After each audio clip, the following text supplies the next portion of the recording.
mayambo ahanba maktada Helly Maisnamna taramna okjabaga loinana khurumjari. Mayamda tahanjariba wari asigi maming Phatabi Laiwa Sanabi Hingchabi.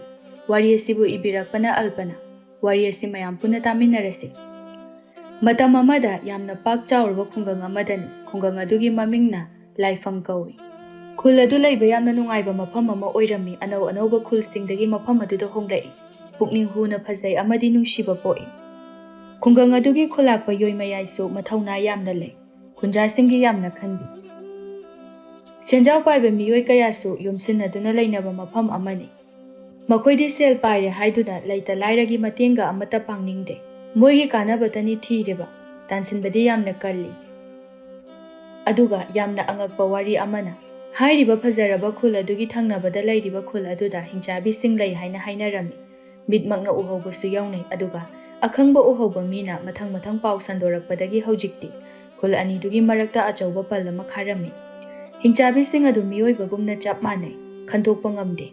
Khetnaba haibabu makhoina mitrang pai adubu taibang miyoibadi paide.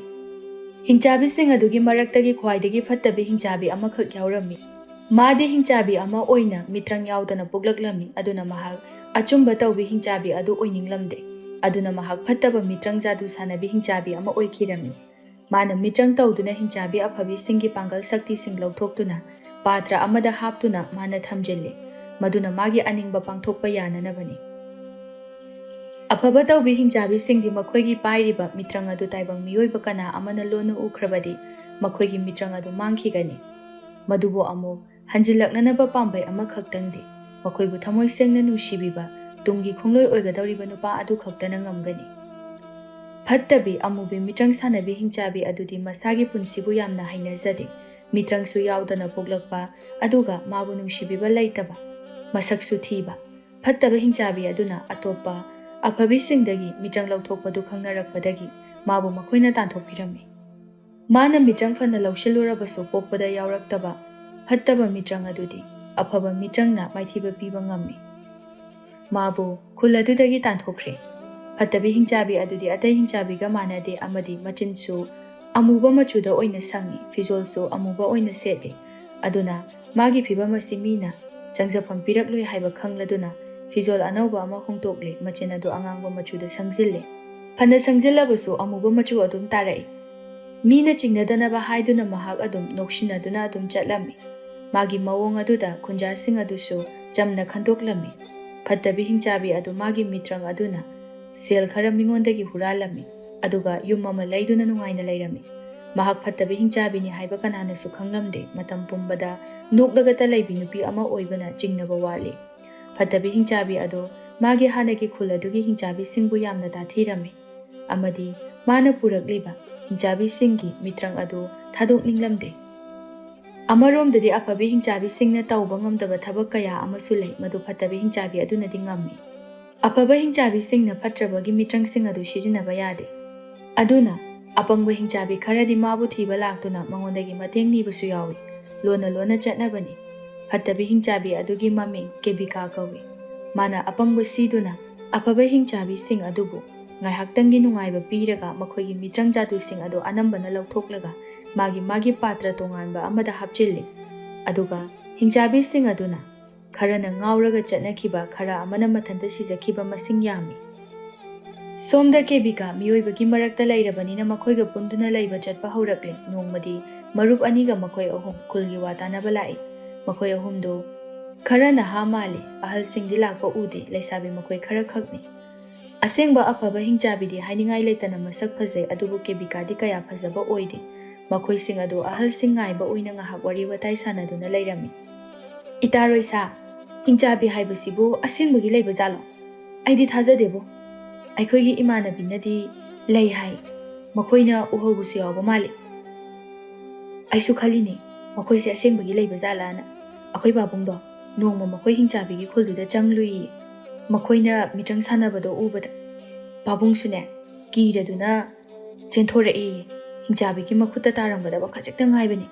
Aduga yamna ngaklibadi Hingchabi singdo akibagi masak amata oide. Miyoiba aikhoiga chap mane. Thaina ngaidadi Hingchabi se masak yamna thi hainadra. Adunine kanana khangba.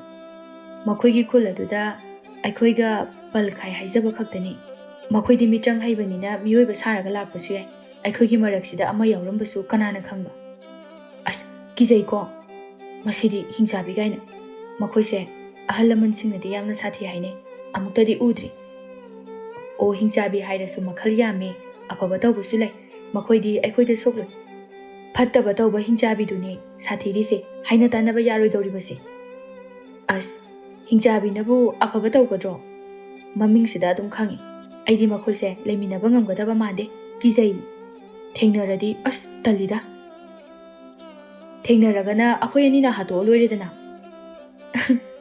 ꯑꯗꯨꯅ ꯐꯔꯗꯧ ꯃꯥꯜꯂꯤ ꯋꯥꯔꯤꯁꯨ ꯌꯥꯝ ꯅꯨꯡꯉꯥꯏꯔꯤ ꯀꯦꯕꯤꯀꯥ ꯀꯩꯒꯤꯅꯣ ꯅꯪꯅ ꯋꯥꯒ ꯑꯝꯇ ꯉꯥꯡꯉꯛꯇ꯭ꯔꯤꯁꯤꯕꯣ ꯅꯠꯇꯦ ꯅꯪꯕꯨ ꯅꯁꯥ ꯉꯝꯗ꯭ꯔꯕ꯭ꯔꯕ ꯉꯁꯥꯏꯗꯩ ꯁꯥꯟꯅꯔꯤ ꯋꯥꯔꯤꯁꯦ ꯅꯪꯗꯤ ꯊꯥꯖꯗꯕ꯭ꯔꯣ ꯀꯩ ꯈꯟꯒꯦꯕ ꯍꯤꯡꯆꯥꯕꯤꯁꯦ ꯂꯩꯔꯝꯒꯗꯕ ꯃꯥꯟꯕ꯭ꯔꯣ ꯀꯦꯕꯤꯀꯥ ꯉꯁꯥꯏ ꯃꯈꯩ ꯃꯥꯁꯨ ꯋꯥꯈꯜ ꯈꯜꯂꯤꯕꯅꯤ ꯑꯃꯨꯛꯁꯨ ꯌꯥꯅꯤꯡꯗꯕ ꯐꯥꯎꯏ ꯍꯤꯡꯆꯥꯕꯤꯁꯤꯡꯕꯨ ꯃꯈꯣꯏꯅ ꯑꯁꯨꯛ ꯐꯠꯇꯅ ꯈꯟꯕ ꯑꯗꯨꯕꯨ ꯃꯥꯒꯤ ꯑꯁꯥꯎꯕ ꯎꯠꯊꯣꯛꯄꯗꯤ ꯌꯥꯗꯕꯅꯤꯅ ꯅꯣꯛꯂꯒ ꯈꯪꯗꯦꯗ ꯀꯩꯕꯨ ꯍꯥꯏꯗꯣꯏꯅꯣ ꯑꯀꯤꯕꯅ ꯄꯨꯡꯊꯟ ꯊꯜꯂꯤ ꯍꯤꯡꯆꯥꯕꯤꯁꯤꯡꯁꯦ ꯌꯥꯝꯅ ꯍꯩꯁꯤꯡꯅ ꯂꯣꯠꯂꯒ ꯂꯩꯇ꯭ꯔꯥ ꯋꯥꯗꯨꯗ ꯃꯈꯣꯏ ꯑꯅꯤꯗꯣ ꯉꯛꯅ ꯀꯔꯤꯕꯣ ꯅꯪꯕꯨ ꯍꯤꯡꯆꯥꯕꯤ ꯑꯁꯦꯡꯕ ꯎꯔꯕꯣ ꯀꯦꯕꯤꯀꯥꯁꯨ ꯁꯣꯏꯕꯗꯒꯤ ꯍꯥꯏꯗꯣꯛꯂꯨꯔꯦ ꯑꯃꯗꯤ ꯊꯦꯡꯅꯈ꯭ꯔꯦ ꯀꯩꯁꯨ ꯇꯧꯗꯦꯗ ꯌꯥꯝ ꯐꯩ ꯏꯁ ꯑꯩꯗꯤ ꯁꯨꯄꯥꯝ ꯄꯥꯝꯗ꯭ꯔꯦ ꯃꯈꯣꯏꯁꯦ ꯑꯁꯨꯝꯅ ꯋꯥꯔꯤ ꯁꯥꯟꯅꯔꯤꯉꯩꯗ ꯈꯨꯜꯒꯤ ꯑꯍꯜ ꯂꯃꯟꯁꯤꯡꯁꯨ ꯌꯧꯁꯤꯜꯂꯛꯂꯦ ꯋꯥꯔꯤ ꯈꯟꯅꯕ ꯍꯧꯔꯛꯂꯝꯃꯤ ꯍꯦꯛ ꯂꯣꯏꯕꯒ ꯃꯌꯨꯝꯗ ꯍꯟꯅꯈ꯭ꯔꯦ ꯀꯦꯕꯤꯀꯥ ꯃꯌꯨꯝ ꯌꯧꯔꯦ ꯃꯍꯥꯛ ꯁꯤꯃꯥ ꯑꯃꯗꯤ ꯔꯤꯃꯥꯕꯨ ꯌꯥꯝꯅ ꯁꯥꯎꯅꯤꯡꯂꯝꯃꯤ ꯑꯗꯨꯕꯨ ꯃꯥꯒꯤ ꯄꯨꯟꯁꯤꯗ ꯑꯍꯥꯟꯕ ꯃꯣꯃꯣꯟ ꯃꯤꯅꯣꯛ ꯇꯝꯍꯟꯕꯤꯈꯤꯕ ꯃꯔꯨꯞꯇꯤ ꯃꯈꯣꯏ ꯑꯅꯤꯅꯤ ꯆꯍꯤ ꯑꯃꯗꯤ ꯁꯨꯔꯦ ꯃꯈꯣꯏ ꯑꯅꯤꯒ ꯂꯣꯏꯅꯔꯛꯄ ꯐꯥꯒꯤ ꯅꯠꯇꯦ ꯃꯈꯣꯏ ꯑꯅꯤꯅꯁꯨ ꯃꯥꯕꯨ ꯑꯁꯦꯡꯕ ꯃꯔꯨꯞꯀꯨꯝꯅ ꯈꯜꯂꯤ ꯀꯔꯤꯒꯨꯝꯕ ꯃꯍꯥꯛ ꯍꯤꯡꯆꯥꯕꯤ ꯑꯃꯅꯤ ꯍꯥꯏꯕ ꯈꯪꯂꯛꯂꯕꯗꯤ ꯑꯃꯨꯛ ꯃꯍꯧꯁꯥꯒꯨꯝꯅ ꯃꯥꯕꯨ ꯃꯔꯨꯞ ꯑꯃ ꯑꯣꯏꯅ ꯈꯟꯕꯤꯈꯤꯗ꯭ꯔꯥ ꯍꯥꯏꯅ ꯈꯜꯂꯝꯃꯤ ꯁꯣꯝꯗꯅ ꯍꯤꯡꯆꯥꯕꯤ ꯊꯥꯗꯣꯏꯆꯥ ꯋꯥꯈꯜ ꯅꯨꯡꯉꯥꯏꯅ ꯆꯥꯛ ꯏꯟꯁꯥꯡ ꯊꯣꯡꯂꯤ ꯃꯕꯣꯛ ꯑꯅꯤꯗꯨ ꯆꯪꯂꯛꯂꯝꯃꯤ ꯃꯕꯣꯛ ꯑꯃꯅ ꯒꯥꯏꯇ꯭ꯔꯤ ꯀꯧꯏ ꯃꯕꯣꯛ ꯑꯃꯅ ꯁꯨꯃꯤꯇ꯭ꯔꯥ ꯀꯧꯏ ꯊꯣꯏꯆꯥꯒꯤ ꯑꯁꯦꯡꯕ ꯃꯕꯣꯛꯇꯤ ꯒꯥꯏꯇ꯭ꯔꯤꯅꯤ ꯁꯨꯃꯤꯇ꯭ꯔꯥꯗꯤ ꯑꯁꯦꯡꯕ ꯅꯠꯇꯦ ꯒꯥꯏꯇ꯭ꯔꯤꯒꯤ ꯃꯃꯥꯟꯅꯕꯤꯅꯤ ꯃꯥꯒꯤꯁꯨ ꯀꯅꯥ ꯂꯩꯖꯗꯕꯅ ꯃꯔꯝ ꯑꯣꯏꯔꯒ ꯏꯃꯨꯡ ꯑꯣꯏꯅ ꯄꯨꯟꯅ ꯂꯩꯈꯤꯕꯅꯤ ꯊꯥꯗꯣꯏꯆꯥ ꯑꯉꯥꯡ ꯅꯠꯇ꯭ꯔꯦ ꯆꯍꯤ 19 ꯁꯨꯔꯕꯤ ꯅꯨꯄꯤ ꯑꯃꯅꯤ ꯃꯕꯣꯛ ꯒꯥꯏꯇ꯭ꯔꯤꯅ ꯍꯥꯏꯔꯛꯂꯝꯃꯤ ꯊꯥꯗꯣꯏꯆꯥ ꯅꯪꯕꯨ ꯂꯣꯏꯗ꯭ꯔꯤꯕꯔꯣ ꯂꯣꯏꯗꯣꯔꯦꯕꯣ ꯐꯔꯦ ꯑꯗꯨꯗꯤꯅꯦ ꯑꯩ ꯑꯁ꯭ꯋꯥꯏ ꯐꯥꯎꯗ ꯊꯣꯛꯂꯨꯈꯤꯒꯦ ꯅꯤꯡꯊꯤꯅ ꯂꯩꯔꯝꯃꯨꯀꯣ ꯒꯥꯏꯇ꯭ꯔꯤꯗꯨ ꯊꯣꯛꯈ꯭ꯔꯦ ꯉꯥꯏꯍꯥꯛꯀꯤ ꯃꯇꯨꯡꯗ ꯆꯥꯛ ꯂꯣꯏꯔꯒ ꯃꯕꯣꯛ ꯁꯨꯃꯤꯇ꯭ꯔꯥ ꯑꯃꯨꯛ ꯊꯣꯔꯛꯂꯦ ꯏꯁ ꯇꯤꯜꯍꯧ ꯁꯣꯏꯕ꯭ꯔꯥ ꯍꯥꯏꯕꯕꯨ ꯃꯤꯠꯀꯥꯁꯦ ꯄꯨꯡꯄꯣꯝ ꯍꯦꯛ ꯄꯣꯝꯂꯦ ꯊꯥꯗꯣꯏꯆꯥ ꯃꯕꯣꯛꯀꯤ ꯃꯅꯥꯛꯇ ꯆꯪꯂꯛꯏ ꯑꯕꯣ ꯑꯩ ꯀꯩꯅꯣꯝꯇ ꯍꯪꯒꯦ ꯁꯥꯎꯗꯤ ꯁꯥꯎꯔꯛꯀꯅꯨꯀꯣ ꯁꯥꯎꯔꯣꯏꯌꯦ ꯑꯕꯣꯛꯇꯤ ꯀꯔꯤꯒꯤ ꯁꯥꯎꯗꯣꯏꯕ ꯑꯕꯣ ꯅꯪꯁꯦ ꯀꯩꯒꯤ ꯂꯨꯍꯣꯡꯗ꯭ꯔꯤꯅꯣ ꯑꯕꯣꯛꯀꯤ ꯅꯨꯡꯁꯤꯅꯖꯕ ꯅꯨꯄꯥꯒ ꯂꯩꯔꯝꯕ꯭ꯔꯣ ꯅꯠꯇ꯭ꯔꯒꯅ ꯑꯩꯈꯣꯏꯁꯦ ꯍꯤꯡꯆꯥꯕꯤ ꯑꯣꯏꯕꯒꯤꯔꯥ ꯑꯗꯨꯒꯤ ꯅꯠꯇꯦꯗ ꯍꯤꯡꯆꯥꯕꯤꯕꯨ ꯀꯅꯥꯅ ꯂꯨꯍꯣꯡꯕ ꯌꯥꯗꯦ ꯍꯥꯏꯕ ꯂꯩꯒꯦ ꯅꯪꯒꯤ ꯏꯃꯥꯁꯨ ꯅꯪ ꯄꯣꯛꯂꯩꯁꯤꯗꯤ ꯑꯕꯣꯛꯇꯤꯅꯦ ꯃꯥꯏꯊꯤꯔꯕꯤ ꯅꯨꯄꯤ ꯑꯃꯅꯤ ꯃꯇꯝ ꯑꯃꯗ ꯑꯩꯁꯨ ꯌꯥꯝꯅ ꯅꯨꯡꯉꯥꯏꯅ ꯅꯨꯄꯥ ꯑꯃꯒ ꯅꯨꯡꯁꯤꯅꯔꯝꯃꯤ ꯃꯥꯅ ꯑꯩꯕꯨ ꯌꯥꯝꯅ ꯅꯨꯡꯁꯤ ꯅꯨꯡꯇꯤ ꯅꯨꯃꯤꯠ ꯈꯨꯗꯤꯡꯒꯤ ꯂꯩ ꯄꯨꯔꯛꯇꯨꯅ ꯑꯩꯕꯨ ꯎꯅꯕ ꯂꯥꯛꯈꯤ ꯑꯩꯁꯨ ꯌꯥꯝꯅ ꯍꯔꯥꯎꯖꯈꯤ ꯑꯗꯨꯕꯨ ꯑꯃꯔꯣꯝꯗꯗꯤ ꯀꯔꯤꯒꯨꯝꯕ ꯃꯥꯅ ꯑꯩꯒꯤ ꯑꯁꯦꯡꯕ ꯁꯛꯇꯝ ꯑꯁꯤ ꯈꯪꯂꯛꯂꯕꯗꯤ ꯀꯔꯤ ꯑꯣꯏꯒꯅꯤ ꯍꯥꯏꯅꯁꯨ ꯈꯟꯕꯗ ꯑꯩ ꯋꯥꯗꯕ ꯉꯝꯗꯦ ꯃꯥꯅ ꯈꯪꯂꯛꯄ ꯃꯤꯀꯨꯞ ꯑꯗꯨꯗꯗꯤ ꯑꯩꯕꯨ ꯀꯤꯗꯨꯅ ꯃꯍꯥꯛꯇꯤ ꯆꯦꯟꯈ꯭ꯔꯦ ꯑꯃꯨꯛ ꯍꯟꯅ ꯊꯤꯕ ꯐꯪꯈꯤꯗ꯭ꯔꯦ ꯑꯩꯒꯤ ꯑꯁꯥ ꯄꯨꯝꯕ ꯀꯥꯏꯈꯤ ꯁꯨꯃꯤꯇ꯭ꯔꯥ ꯋꯥꯔꯤ ꯂꯤꯅ ꯃꯄꯤ ꯏꯔꯥ ꯆꯦꯜꯂꯛꯈꯤꯕ ꯈꯪꯍꯧꯗꯦ ꯑꯃꯨꯛ ꯃꯥꯁꯨ ꯃꯁꯨ ꯅꯨꯄꯤꯒꯤ ꯃꯃꯥꯡꯗ ꯏꯀꯥꯏꯔꯗꯨꯅ ꯑꯩꯗꯤ ꯋꯥꯔꯤꯒ ꯂꯤꯅ ꯇꯔꯪ ꯑꯃꯗ ꯂꯩꯔꯨꯔꯦ ꯅꯪꯕꯨ ꯉꯁꯤꯒꯤ ꯍꯩꯔꯥ ꯌꯣꯟꯕ ꯆꯠꯂꯔꯣꯏꯗ꯭ꯔꯣ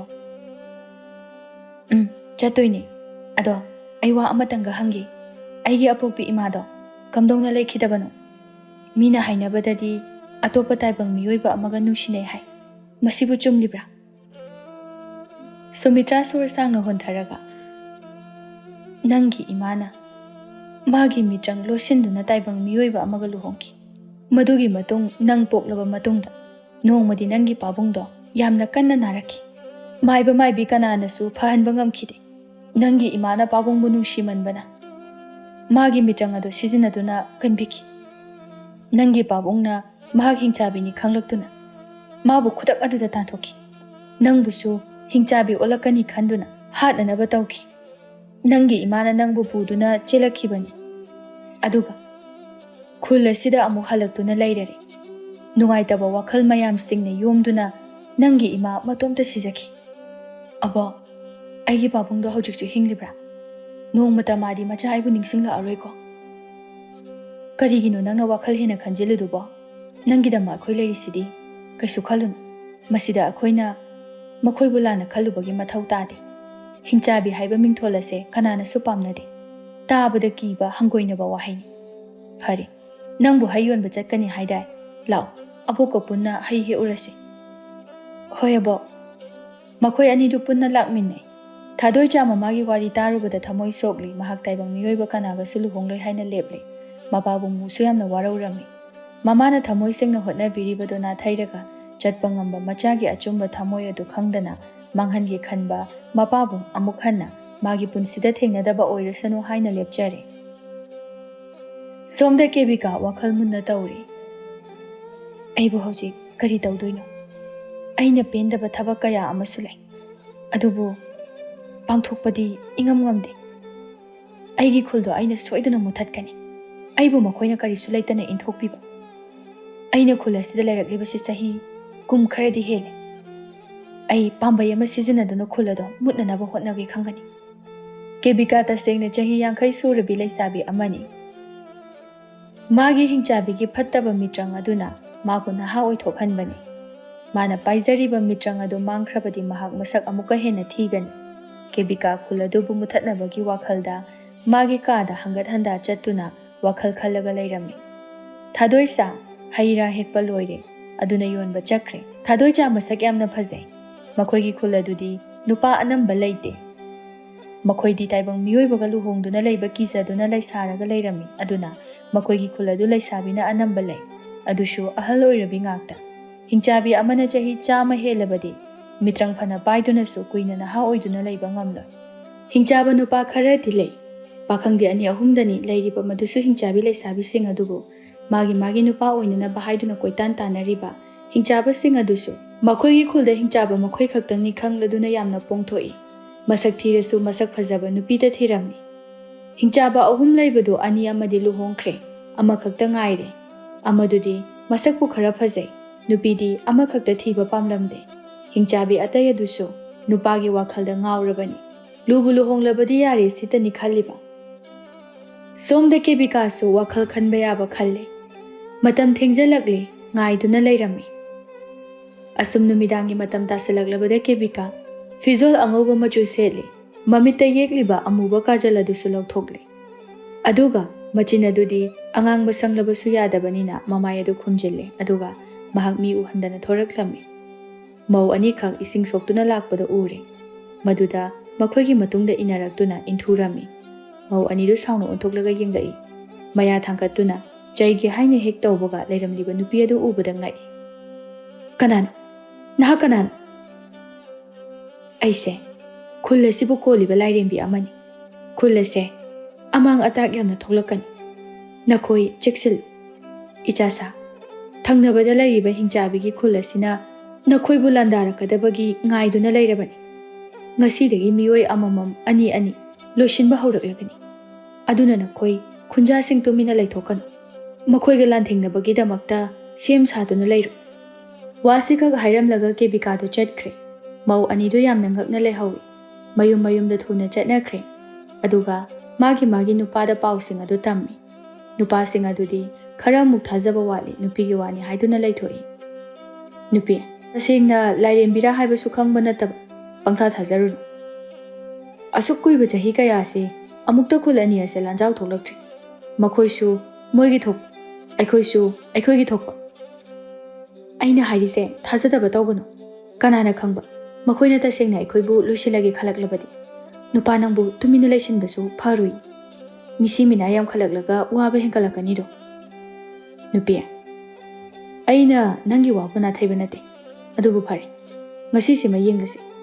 Ngasigi numita kaisu asoka ban thoktrabadi phari. Thoklabadi hayeng khunja singa tanaba taridana. Asok apan nangbasu yaroiko. Aidi hauji oina tanaba pami. Chap chaba khangbasu nate. Hayeng ngairasi kanade. Chak thongul. Chak lambana yadri. Khamba magi kada jangkre rasi upai laita hayengdi soidana khanglani khanduna laire. Mina tumna kiba tanja aduda kebikana lona thoraklami aduga Rima ꯑꯃꯗꯤ ꯁꯤꯃꯥꯒꯤ ꯃꯌꯨꯝꯗ ꯂꯥꯛꯇꯨꯅ ꯃꯈꯣꯏ ꯑꯅꯤꯕꯨ ꯍꯥꯠꯂꯝꯃꯤ꯫ ꯉꯥꯡꯈꯣꯗꯅ ꯐꯠꯇꯕꯁꯤꯡꯗꯣ, ꯍꯧꯖꯤꯛꯇꯤ ꯅꯈꯣꯏꯒꯤ ꯑꯔꯣꯏꯕ ꯑꯣꯏꯔꯤ꯫ ꯂꯥꯏꯔꯝꯂꯦꯟꯗ ꯅꯈꯣꯏ ꯑꯅꯤ ꯃꯔꯨꯞ ꯁꯥꯟꯅꯔꯨꯔꯣ꯫ ꯀꯦꯕꯤꯀꯥ ꯑꯃꯨꯛ ꯍꯟꯈ꯭ꯔꯦ꯫ ꯃꯊꯪꯒꯤ ꯅꯨꯃꯤꯠꯇꯗꯤ ꯊꯧꯑꯣꯡꯁꯤꯡ ꯑꯗꯨ ꯎꯔꯦ꯫ ꯈꯨꯟꯖꯥꯁꯤꯡ ꯑꯗꯨ ꯄꯨꯟꯅ ꯋꯥ ꯇꯥꯅꯔꯝꯃꯤ꯫ ꯉꯔꯥꯡ ꯃꯧ ꯑꯅꯤꯗꯨꯅ ꯎꯍꯧꯕ ꯈꯪꯍꯧꯕꯗꯨꯁꯨ ꯇꯝꯂꯝꯃꯤ꯫ ꯑꯁꯦꯡꯕꯅꯤ, ꯑꯩꯈꯣꯏꯅ ꯍꯥꯏꯖꯔꯤꯕꯁꯦ ꯂꯥꯏꯔꯦꯝꯕꯤ ꯑꯗꯨꯅ ꯇꯁꯦꯡꯅ ꯋꯥꯐꯝ ꯑꯁꯤ ꯍꯥꯏꯔꯝꯃꯤ꯫ ꯑꯩꯈꯣꯏꯗꯤ ꯀꯤꯕꯅ ꯂꯣꯏꯔꯦ꯫ ꯑꯩꯈꯣꯏ ꯇꯨꯃꯤꯟꯅ ꯀꯤꯔꯦ ꯍꯥꯏꯗꯨꯅ ꯂꯩꯁꯤꯟꯕ ꯆꯨꯝꯂꯣꯏ꯫ ꯑꯗꯨꯅ ꯀꯔꯤꯒꯨꯝꯕ ꯑꯃꯗꯤ ꯇꯧꯁꯤ꯫ ꯑꯩꯈꯣꯏꯁꯨ ꯃꯤ ꯈꯣꯝꯕ ꯍꯧꯔꯁꯤ꯫ ꯅꯨꯄꯥ ꯑꯃꯅ ꯍꯥꯏꯔꯛꯏ꯫ ꯑꯆꯨꯝꯕꯅꯤ, ꯑꯩꯈꯣꯏ ꯀꯤꯔꯦ ꯍꯥꯏꯗꯨꯅ ꯂꯩꯁꯤꯜꯂꯕꯗꯤ ꯁꯤꯕ ꯅꯠꯇꯅ ꯎꯄꯥꯏ ꯂꯩꯔꯣꯏ꯫ ꯍꯌꯦꯡꯃꯛ ꯑꯩꯈꯣꯏ ꯈꯨꯜ ꯑꯗꯨꯗ ꯂꯥꯟꯗꯥꯕ ꯆꯠꯁꯤ꯫ ꯃꯈꯣꯏꯕꯨ ꯇꯨꯝꯅ ꯃꯥꯡꯍꯜꯂꯁꯤ꯫ ꯃꯗꯨ ꯑꯣꯏꯔꯕꯗꯤ ꯈꯨꯜ ꯑꯁꯤꯗ ꯍꯤꯡꯆꯥꯕꯤ ꯀꯅꯥꯅꯁꯨ ꯈꯨꯠ ꯊꯤꯡꯖꯤꯟꯕ ꯉꯝꯂꯔꯣꯏ꯫ ꯑꯩꯁꯨ ꯌꯥꯅꯤꯡꯉꯤ꯫ ꯍꯌꯦꯡꯃꯛ ꯃꯈꯣꯏꯕꯨ ꯍꯥꯠꯀꯗꯕꯅꯤ꯫ ꯀꯦꯕꯤꯀꯥꯗꯤ ꯋꯥꯗꯨ ꯇꯥꯕꯗ ꯌꯥꯝꯅ ꯍꯔꯥꯎꯖꯔꯝꯃꯤ꯫ ꯅꯣꯡꯃꯗꯤ ꯆꯍꯤ ꯈꯔꯒꯤ ꯃꯇꯨꯡꯗꯒꯤꯗꯤ ꯃꯥꯅ ꯈꯨꯜ ꯑꯁꯤꯗ ꯃꯍꯥꯔꯥꯅꯤꯒꯨꯝꯅ ꯇꯧꯅꯤꯡꯕꯇ ꯇꯧꯗꯨꯅ ꯁꯤꯖꯤꯟꯅꯅꯤꯡꯕ ꯃꯑꯣꯡꯗ ꯃꯤꯁꯤꯡꯕꯨ ꯁꯤꯖꯤꯟꯅꯔꯒꯦ ꯍꯥꯏꯅ ꯈꯜꯂꯝꯃꯤ꯫ ꯃꯇꯣꯝꯇ ꯃꯊꯃꯣꯏꯗ ꯃꯣꯃꯣꯟ ꯅꯣꯛꯆꯩ꯫ ꯊꯥꯗꯣꯏꯆꯥ ꯆꯥꯛ ꯊꯣꯡꯂꯤ꯫ ꯃꯕꯣꯛ ꯑꯅꯤꯗꯨꯁꯨ ꯆꯪꯂꯛꯏ꯫ ꯏꯟꯁꯥꯡ ꯃꯅꯝꯁꯤꯗꯤ ꯍꯥꯎꯔꯅꯤꯗ꯫ ꯑꯩꯅ ꯊꯣꯡꯕꯕꯨ ꯍꯥꯎꯔꯣꯏ ꯍꯥꯏꯕ꯭ꯔꯣ? ꯒꯥꯏꯇ꯭ꯔꯤ ꯃꯥꯒꯤ ꯉꯛꯁꯝꯗꯒꯤ ꯂꯤꯛ ꯑꯃꯈꯛ ꯂꯧꯊꯣꯛꯂꯤ ꯑꯗꯨꯒ ꯃꯁꯨ ꯅꯨꯄꯤꯗ ꯁꯤꯕꯤꯔꯝꯃꯤ꯫ ꯂꯤꯛꯁꯦ ꯃꯇꯝ ꯑꯃꯗ ꯅꯪꯒꯤ ꯏꯃꯥꯅ ꯑꯩꯉꯣꯟꯗ ꯁꯤꯕꯤꯔꯝꯕꯅꯤ꯫ ꯉꯁꯤꯗꯤ ꯅꯪꯒꯤ ꯅꯐꯝꯗ ꯁꯤꯟꯅꯔꯝꯂꯒꯦ꯫ ꯃꯁꯤꯅ ꯅꯪꯒꯤ ꯉꯛꯁꯝꯗ ꯁꯤꯕꯗ ꯅꯪꯒꯤ ꯏꯃꯥꯅ ꯅꯪꯒꯤ ꯅꯅꯥꯛꯇ ꯂꯦꯡꯗꯅ ꯂꯩ ꯍꯥꯏꯅ ꯈꯜꯂꯨꯀꯣ꯫ ꯍꯣꯏ ꯑꯕꯣꯛ꯫ ꯑꯩꯈꯣꯏ ꯑꯅꯤꯗꯤ ꯌꯥꯝꯅ ꯑꯍꯜ ꯑꯣꯏꯔꯤ꯫ ꯅꯪꯒꯤ ꯈꯟꯕꯗ ꯑꯩꯈꯣই ꯌꯥꯝꯅ ꯋꯥꯏ꯫ ꯑꯩꯈꯣꯏ ꯑꯅꯤꯅ ꯂꯩꯈꯤꯗ꯭ꯔꯕꯗ ꯅꯪꯗꯤ ꯀꯅꯥꯒ ꯂꯩꯍꯧꯒꯅꯤ? ꯀꯩꯒꯤ ꯑꯗꯨꯃꯥꯏꯅ ꯍꯥꯏꯅꯣ ꯑꯕꯣꯛ? ꯑꯕꯣꯛ ꯑꯅꯤꯃꯛ ꯀꯩꯁꯨ ꯇꯧꯔꯨꯏ꯫ ꯀꯥꯟꯅꯗꯦ꯫ ꯆꯥꯛꯁꯨ ꯂꯣꯏꯔꯅꯤ, ꯆꯥꯊꯣꯛꯑꯁꯤ꯫ ꯆꯥꯛ ꯑꯗꯨ ꯂꯣꯏꯁꯤꯜꯂꯒ ꯆꯥꯊꯣꯛꯂꯤ꯫ ꯃꯕꯣꯛ ꯑꯅꯤꯗꯨ ꯄꯥꯝꯂꯧꯗ ꯆꯠꯈꯤꯔꯝꯃꯤ꯫ ꯊꯥꯗꯣꯏꯆꯥꯅ ꯃꯥꯒꯤ ꯀꯥꯗ ꯐꯝꯗꯨꯅ ꯂꯩꯔꯤ꯫ ꯉꯛꯁꯝꯗ ꯁꯤꯔꯤꯕ ꯂꯤꯛ ꯑꯗꯨ ꯄꯥꯏꯗꯨꯅ ꯂꯩꯔꯝꯃꯤ꯫ ꯏꯃꯥ, ꯅꯆꯥꯗꯤ ꯅꯪꯕꯨ ꯅꯨꯡꯁꯤꯅ ꯀꯧꯖꯍꯧꯕꯁꯨ ꯐꯪꯗ꯭ꯔꯦ꯫ ꯅꯪꯗꯤ ꯅꯤꯡꯉꯝꯗꯕ ꯃꯩꯆꯥꯛ ꯀꯌꯥ ꯑꯃ ꯄꯨꯗꯨꯅ ꯆꯠꯈ꯭ꯔꯦ꯫ ꯃꯊꯪꯒꯤ ꯃꯄꯣꯛ ꯑꯃꯗ ꯏꯃꯥ ꯏꯆꯥ ꯑꯃꯨꯛ ꯊꯦꯡꯅꯁꯤꯀꯣ꯫ ꯊꯥꯗꯣꯏꯆꯥ ꯑꯃꯨꯛ ꯃꯕꯣꯛꯀꯤ ꯀꯥꯗ ꯆꯪꯂꯛꯏ꯫ ꯃꯕꯣꯛ ꯑꯅꯤꯗꯤ ꯂꯩꯔꯝꯗꯦ꯫ ꯁꯨꯝ ꯆꯪꯂꯛꯇꯨꯅ ꯊꯣꯡꯅꯥꯎꯗ ꯌꯦꯡꯂꯛꯏ꯫ ꯊꯣꯡꯅꯥꯎ ꯑꯗꯨꯒꯤ ꯅꯥꯀꯟꯗ ꯂꯥꯏꯔꯤꯛ ꯑꯃꯈꯛ ꯂꯩꯔꯝꯃꯤ꯫ ꯃꯗꯨ ꯍꯥꯏꯐꯦꯠ ꯐꯥꯛꯇꯣꯛꯂꯨꯏ꯫ ꯂꯥꯏꯔꯤꯛ ꯑꯗꯨꯗꯤ ꯑꯆꯝꯕ ꯑꯣꯏꯔꯝꯗ꯭ꯔꯦ꯫ ꯃꯃꯥ ꯏꯕꯦꯝꯃꯒꯤ ꯅꯨꯡꯁꯤ ꯋꯥꯔꯤ, ꯃꯥꯒꯤ ꯄꯨꯟꯁꯤ ꯋꯥꯔꯤ ꯑꯣꯏꯔꯝꯃꯤ꯫ ꯃꯥꯅ ꯊꯦꯡꯅꯈꯤꯕ ꯑꯋꯥ ꯅꯨꯡꯉꯥꯏ ꯄꯨꯝꯅꯃꯛ ꯂꯥꯏꯔꯤꯛ ꯑꯗꯨꯗ ꯏꯗꯨꯅ ꯂꯩꯔꯝꯃꯤ꯫ ꯃꯥꯅ ꯃꯥꯒꯤ ꯅꯨꯡꯁꯤꯔꯕ ꯅꯨꯄꯥ ꯑꯗꯨ ꯊꯦꯡꯅꯈꯤꯕ ꯃꯇꯝꯗ ꯃꯥꯅ ꯈꯟꯖꯈꯤꯕ ꯑꯃꯗꯤ ꯃꯥꯅ ꯃꯥꯒꯤꯗꯃꯛ ꯂꯦꯞꯄꯤꯕ ꯌꯥꯝꯅ ꯅꯨꯡꯉꯥꯏꯔꯕ ꯃꯇꯝ ꯑꯗꯨꯕꯨ ꯏꯔꯝꯃꯤ꯫ ꯊꯥꯗꯣꯏꯆꯥꯁꯨ ꯋꯥꯈꯜ ꯅꯨꯡꯉꯥꯏꯅ ꯄꯥꯔꯝꯃꯤ꯫ ꯁꯨꯝ ꯁꯨꯝ ꯄꯥꯔꯛꯄꯗ ꯅꯣꯛꯂꯝꯕ ꯃꯥꯏꯊꯣꯡ ꯑꯗꯨ ꯁꯨꯛꯊꯈ꯭ꯔꯦ꯫ ꯃꯃꯥ ꯏꯕꯦꯝꯃꯒꯤ ꯑꯔꯣꯏꯕ ꯋꯥꯍꯩ ꯑꯗꯨ ꯄꯥꯔꯨꯕꯗ ꯃꯍꯥꯛ ꯃꯄꯤ ꯏꯔꯥ ꯆꯦꯜꯂꯛꯂꯦ꯫ ꯃꯄꯥꯕꯨꯡꯒꯤ ꯑꯌꯦꯛꯄ ꯁꯛꯇꯝ ꯑꯃꯈꯛꯁꯨ ꯂꯩꯔꯝꯃꯤ꯫ ꯉꯁꯤꯗꯤ ꯊꯥꯗꯣꯏꯆꯥ ꯄꯣꯛꯄꯗꯒꯤ ꯃꯄꯥꯕꯨꯡꯒꯤ ꯃꯁꯛ ꯈꯪꯖꯔꯛꯇꯕꯗꯨꯉꯁꯤꯗꯤ ꯑꯍꯥꯟꯕ ꯑꯣꯏꯅ ꯎꯕ ꯐꯪꯖꯔꯦ꯫ ꯂꯣꯟꯊꯣꯛꯇꯅ ꯆꯤꯡꯂꯦꯝꯅ ꯅꯣꯛꯂꯤꯕ ꯃꯄꯥꯕꯨꯡꯒꯤ ꯃꯥꯏꯊꯣꯡ ꯃꯍꯥꯛꯄꯨ ꯆꯃꯝꯅꯍꯜꯂꯤ꯫ ꯑꯃꯨꯛꯁꯨ ꯅꯨꯡꯁꯤ, ꯑꯃꯨꯛꯁꯨ ꯄꯦꯟꯗꯕꯅ ꯊꯜꯂꯤ꯫ ꯂꯥꯏꯔꯤꯛ ꯑꯗꯨ ꯈꯨꯝꯖꯤꯜꯂꯝꯂꯗꯨꯅ ꯃꯍꯥꯛ ꯊꯣꯔꯛꯂꯦ꯫ ꯃꯊꯪꯒꯤ ꯅꯨꯃꯤꯠꯇꯗꯤ ꯊꯥꯗꯣꯏꯆꯥ ꯇꯨꯝꯕ ꯌꯥꯗ꯭ꯔꯦ ꯍꯥꯏꯗꯨꯅ ꯉꯟꯇꯥꯅ ꯄꯥꯝꯂꯧꯗ ꯊꯨꯝꯃꯣꯛ ꯑꯃ ꯄꯥꯏꯔꯒ ꯅꯣꯡꯉꯥꯜꯂꯝꯗꯥꯏꯒꯤ ꯐꯖꯕ ꯑꯗꯨ ꯌꯦꯡꯗꯨꯅ ꯊꯣꯔꯛꯂꯝꯃꯤ꯫ ꯄꯥꯝꯂꯧ ꯌꯧꯔꯒ ꯐꯛ ꯃꯆꯥ ꯑꯃ ꯊꯥꯔꯒ ꯐꯝꯂꯒ ꯃꯃꯤꯠ ꯉꯥꯏꯍꯥꯛ ꯎꯏꯁꯤꯜꯂꯒ ꯍꯪꯆꯤꯠ ꯂꯥꯡꯂꯝꯃꯤ꯫ ꯁꯣꯝꯗ ꯈꯨꯟꯖꯥꯁꯤꯡ ꯑꯗꯨ ꯅꯣꯡ ꯉꯥꯟꯗ꯭ꯔꯤꯉꯩ ꯇꯨꯝꯂꯤꯉꯩ ꯍꯤꯡꯆꯥꯕꯤꯒꯤ ꯈꯨꯜ ꯑꯗු ꯃꯨꯊꯠꯅꯕ ꯍꯥꯏꯗꯨꯅ ꯃꯈꯣꯏ ꯍꯧꯅꯗꯨꯅ ꯌꯣꯝꯗꯨꯅ ꯂꯥꯛꯂꯤ꯫ ꯍꯤꯡꯆꯥꯕꯤꯒꯤ ꯈꯨꯜ ꯌꯧꯔꯛꯄꯒ ꯃꯩꯕꯨꯜ ꯍꯥꯟꯅ ꯆꯨꯈꯠꯂꯤ꯫ ꯑꯗꯨꯒ ꯌꯨꯝꯁꯤꯡ ꯑꯗꯨ ꯃꯊꯪ ꯃꯊꯪ ꯃꯩ ꯊꯥꯕ ꯍꯧꯔꯛꯂꯤ꯫ ꯅꯨꯡꯉꯥꯏꯅ ꯇꯨꯝꯂꯝꯕ ꯍꯤꯡꯆꯥꯕꯤꯁꯤꯡ ꯑꯗꯨ ꯃꯤꯀꯞ ꯊꯣꯔꯛꯄꯗ ꯌꯨꯝ ꯑꯗꯨ ꯃꯩꯅ ꯌꯣꯝꯗꯨꯅ ꯂꯩꯔꯝꯕ ꯑꯗꯨꯗ ꯆꯦꯟꯊꯣꯛꯅꯔꯛꯂꯤ꯫ ꯆꯦꯟꯊꯣꯔꯛꯄꯁꯤꯡ ꯑꯗꯨ ꯈꯨꯟꯖꯥꯁꯤꯡ ꯑꯗꯨꯅ ꯂꯣꯏꯅ ꯍꯥꯠꯂꯝꯃꯤ꯫ ꯍꯤꯡꯆꯥꯕꯤꯁꯤꯡ ꯑꯗꯨ ꯎꯄꯥꯏ ꯂꯩꯇꯅ ꯃꯔꯥꯜ ꯑꯃꯠꯇ ꯂꯩꯇꯅ ꯃꯈꯣꯏꯒꯤ ꯃꯈꯨꯠꯇ ꯊꯋꯥꯏ ꯊꯥꯕ ꯇꯥꯈꯤꯔꯝꯃꯤ꯫ ꯈꯨꯟꯖꯥꯁꯤꯡ, ꯍꯤꯡꯆꯥꯕꯤ ꯑꯍꯤꯡꯕ ꯑꯃꯠꯇ ꯎꯗ꯭ꯔꯤ꯫ ꯁꯤꯅ ꯂꯣꯏꯔꯝꯒꯗꯕ ꯃꯥꯜꯂꯤ꯫ ꯁꯤꯅ ꯂꯣꯏꯔꯕ ꯃꯥꯜꯂꯤ꯫ ꯑꯇꯩ ꯑꯍꯤꯡꯕ ꯑꯝꯇ ꯎꯗ꯭ꯔꯤ꯫ ꯌꯨꯝꯁꯨ ꯇꯨꯝꯅ ꯆꯥꯛꯂꯤ꯫ ꯉꯁꯤꯗꯒꯤꯗꯤ ꯑꯃꯨꯛ ꯍꯟꯅ ꯑꯩꯈꯣꯏꯕꯨ ꯑꯊꯤꯡꯕ ꯄꯤꯔꯛꯅꯕ ꯀꯅꯥꯁꯨ ꯂꯩꯔꯔꯣꯏ꯫ ꯑꯃꯗꯤ ꯈꯨꯜ ꯑꯁꯤ ꯑꯩꯈꯣꯏꯅ ꯑꯅꯧꯕ ꯌꯨꯝ ꯁꯥꯗꯣꯛꯇꯨꯅ ꯑꯩꯈꯣꯏꯒꯤ ꯂꯝ ꯑꯣꯏꯊꯣꯛꯂꯁꯤ꯫ ꯌꯥꯝꯅ ꯐꯕ ꯋꯥꯈꯜꯅꯤꯅꯦ ꯑꯗꯨꯗꯤ꯫ ꯑꯩꯈꯣꯏꯒꯤ ꯈꯨꯜꯁꯦ ꯃꯤꯁꯨ ꯌꯥꯝꯅ ꯀꯨꯡꯏ꯫ ꯑꯗꯨꯅ ꯈꯔꯁꯨ ꯀꯨꯝꯊꯣꯛꯅ ꯂꯩꯅꯅꯕ, ꯈꯨꯟꯖꯥ ꯃꯁꯤꯡ ꯍꯦꯟꯒꯠꯅꯕ ꯈꯨꯜ ꯑꯁꯦ ꯑꯩꯈꯣꯏꯒꯤ ꯃꯃꯤꯡꯗ ꯑꯣꯏꯅ ꯄꯥꯜꯂꯁꯤ꯫ ꯑꯁ, ꯁꯤꯗꯒꯤꯗꯤ ꯈꯨꯜꯁꯦ ꯄꯥꯛ ꯆꯥꯎꯔꯅꯤ꯫ ꯁꯥꯟꯇꯤꯗ ꯍꯤꯡꯕ ꯌꯥꯔꯅꯤꯌꯦ꯫ ꯀꯥꯟꯅꯗꯦ ꯀꯥꯟꯅꯗꯦ꯫ ꯉꯁꯤꯗꯤ ꯈꯨꯟꯖꯥꯁꯤꯡ ꯄꯨꯟꯗꯨꯅ ꯆꯥꯛꯂꯦꯟ ꯑꯃ ꯁꯤꯟꯁꯤ, ꯍꯔꯥꯎꯕ ꯐꯣꯡꯗꯣꯛꯄ ꯑꯣꯏꯅ꯫ ꯑꯌꯨꯛꯇꯗꯤ ꯅꯨꯡꯉꯥꯏꯔꯣꯏꯌꯦ꯫ ꯅꯨꯃꯤꯗꯥꯡꯗ ꯑꯣꯏꯅ ꯀꯨꯝꯍꯩ ꯑꯣꯏꯅ ꯐꯖꯅ ꯇꯧꯔꯁꯤ꯫ ꯃꯌꯥꯝꯗꯣ ꯍꯔꯥꯎꯅ ꯅꯣꯛꯂꯒ ꯃꯈꯣꯏꯒꯤ ꯈꯨꯜꯗ ꯍꯟꯈ꯭ꯔꯦ꯫ ꯀꯦꯕꯤꯀꯥ